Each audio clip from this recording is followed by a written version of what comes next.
Do not let the terror design to escalate.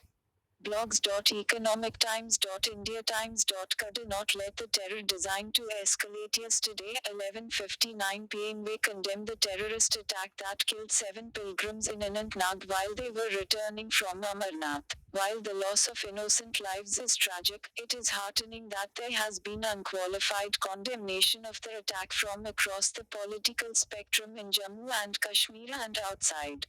Attacking pilgrims is against Kashmiri culture and against self-interest. Pilgrims are an important subsegment of tourists, giving whom bed and board sustains many livelihoods in the state. Does the current attack portend a new terrorist policy of targeting civilians? This seems unlikely. This is not the first time Amarnath pilgrims have come under attack. In 2000, terrorists had killed 21 pilgrims and injured 30. There has been no recurrence of such an attack since then, till this Monday.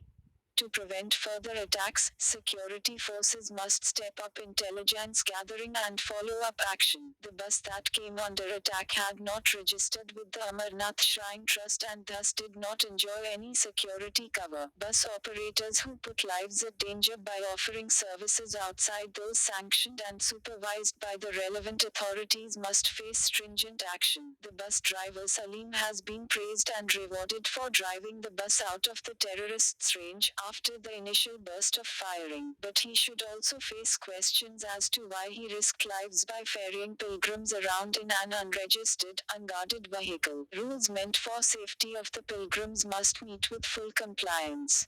In India's current febrile political atmosphere, it is vital for political parties and governments to send out a clear signal that what happened in Anantnag will stay in Anantnag and that no attempt to retaliate against innocents in other parts of the country would be tolerated.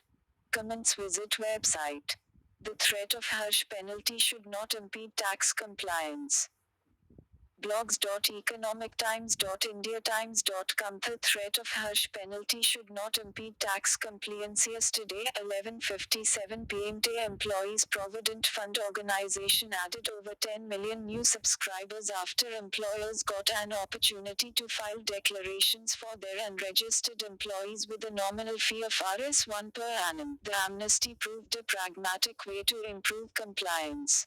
The income tax department must learn from this example. Demonetization has induced many to file their tax returns. It has also convinced many unlisted companies to bring their concealed incomes onto their books, boosting sales, profits and tax collection. Now, the goods and services tax, which induces people to pay tax and maintain formal accounts, will bring many individuals and companies into the tax net. The question is, should these new taxpayers be badgered for their past absence from the ranks of taxpayers, or welcomed aboard as future good citizens? There is a strong case for pragmatism, given that the prospective benefits of expanding the tax base far outweigh those of retrospective retribution. GST creates an audit trail of value addition across the income and production chain, resulting in a unified base of tax potential that can be tapped into by collectors of both direct and indirect taxes. It gives the government the handle to increase more direct tax revenues. But the government should not go after the past undisclosed incomes of businesses that start paying GST, just as it had not when it allowed EPF for employers who had not been enrolling their employees in the EPF to turn legitimate. Once their income becomes above board, the base of taxation would rise permanently, and the exchequer will be the loser if they are made to stay below the honesty line. About 4% of people file tax returns, and just a few thousand admit to having incomes higher than Rs 1 crore a year. The focus should be on systemic changes to stop generation of black money, not on punitive expeditions into the past. Remove the glaring exemptions in GST, incentivize people to come out of their old mindsets. The threat of harsh penalty should not impede a possible mass migration to tax compliance. Comments. Visit website.